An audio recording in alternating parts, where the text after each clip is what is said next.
You know, there's a beauty in being naive. There's a beauty in not knowing what your limitations are and just keeping moving in the right direction and keep moving toward your goals and your dreams. So many people say to me, Vic, how did you go so far in the NPC? And I say it's because I was too stupid or too naive to think that I needed drugs. I believed that I could do it naturally, and so I went further.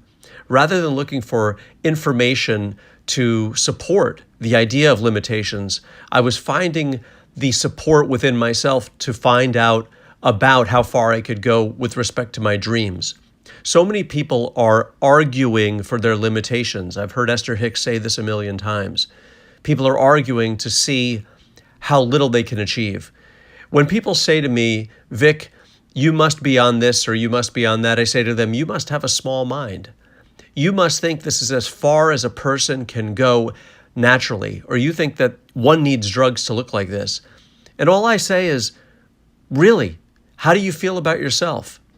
In other words, this is what you believe you need drugs to accomplish.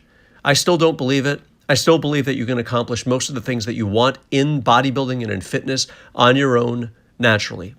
Most people think that they want to get huge. Most people think that they want to be shredded. Most people think they want this or they want that. They don't.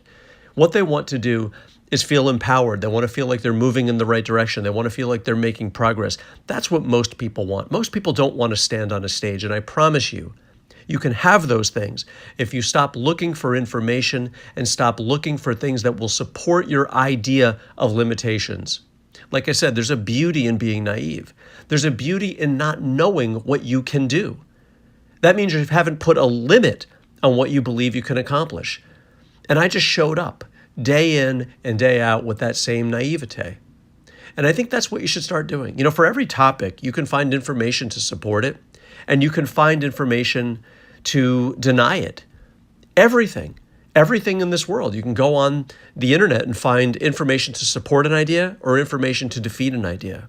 It just matters what side of the equation that you're on. So be optimistic. Look for information to support what you want, not information to support what you don't want. And I believe that's the trick. I believe that's the key to unlocking what you can do in your potential, with your potential, naturally. Start being naive. Stop looking for what you think you need to have to accomplish what you want, and look for it in yourself. That's a search that you can't do on the internet. Guys, I wish you all the best and good health. Stay natural. I hope you have a great weekend. I know a lot of people are under a lot of stress. Click in the link in the description portion of this video to find a free download from me. It's the top 6 pieces of information that I would give to anybody who is doing their fitness journey, in the middle of their fitness journey, or even a veteran on their fitness journey. So click in the description portion of this video to find the top 6 bodybuilding pieces of advice that I would ever give to anyone. Love you all. Peace, love, and muscles. Stay true to yourself.